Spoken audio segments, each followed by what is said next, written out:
جب بھی کسی سے کوئی بات کریں، گفتگو کریں، کسی سے کوئی مشورہ یا نصیحت آپ کو درکار ہو تو ہمیشہ الفاظ کا چناؤ بڑی خوبصورتی سے کریں، کیونکہ یہ الفاظ آپ کو بادشاہ اور غلام بنانے کی طاقت رکھتے ہیں۔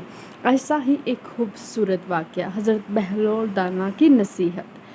ایک مرتبہ ایک شخص نے بہلول سے کہا کہ اے دانا بہلول، میرے پاس کچھ رقم ہے، مجھے مشورہ دو کہ میں کیا خریدوں کہ اس سے نفع حاصل کر سکوں۔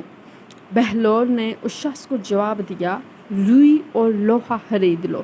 وہ شخص روئی اور لوہا خرید لیتا ہے، جس سے اس شخص کو کافی منافع حاصل ہوتا ہے۔ وہ شخص دوبارہ بہلول سے یہی سوال پوچھتا ہے تو بہلول اسے کہتا ہے کہ پیاز اور تربوز خرید لو، اور وہ شخص اپنی پوری رقم پیاز اور تربوز کی خریداری میں لگا دیتا ہے۔ کافی دن گزر جاتے ہیں، خریدار تو کم آتے ہیں، لیکن پیاز اور تربوز گل سڑ کر خراب ہو جاتے ہیں۔ وہ بے حد فکر مند ہوتا ہے اور اسے نہایت غصہ آتا ہے۔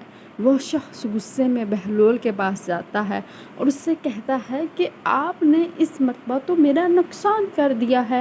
انہوں نے کہا کیا ہوا؟ اس نے کہا آپ سے میں نے مشورہ مانگا تھا اور آپ نے مجھے مشورہ دیا کہ میں پیاز اور تربوز خرید لوں، اور وہ تو جلد گل سڑ گئے اور خریدار کم آئے اور اس طرح مجھے نقصان ہوا۔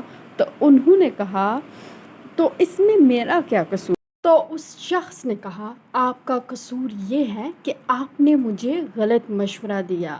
پہلی مرتبہ جب میں نے آپ سے مشورہ مانگا تو آپ نے مجھے صحیح مشورہ دیا۔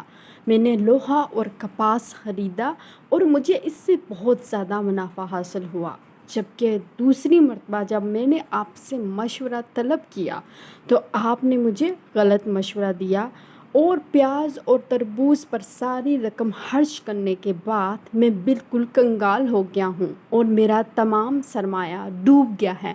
تو آپ مسکرا دیے۔ آپ نے کہا قصور میرا نہیں تیرا ہے، کیونکہ پہلی مرتبہ تو نے کہا اے دانا بہلول مجھے مشورہ دیجیے، تو میں نے بھی تم سے دانائی کی بات کی، جبکہ دوسری مرتبہ تم نے کہا اے دیوانے بہلول مجھے مشورہ دیجیے، تو میں نے بھی تم سے دیوانوں والی بات کی۔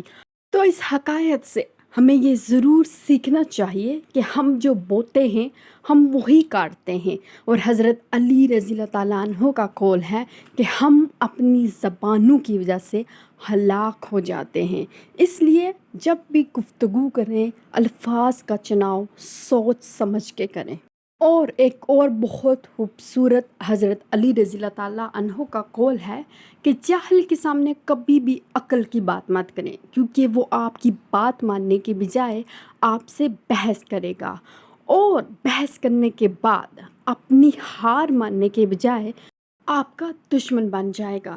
ہم دیکھتے ہیں بظاہر لوگ خاموش ہو جاتے ہیں، لیکن وہ اپنے اندر بغض اور حسد کو جمع کر کے رکھتے ہیں، نفرت کرتے ہیں اس شخص سے، اور اس بات کا وہ بات میں آپ سے طرح طرح سے بدلہ لیتے ہیں، اور آپ سوچ بھی نہیں سکتے کہ ان کے اندر آپ کے لیے کتنی نفرت ہے۔ تو ہمیشہ یہ بات یاد رکھیں، آپ جو بوئیں گے وہی کاٹیں گے۔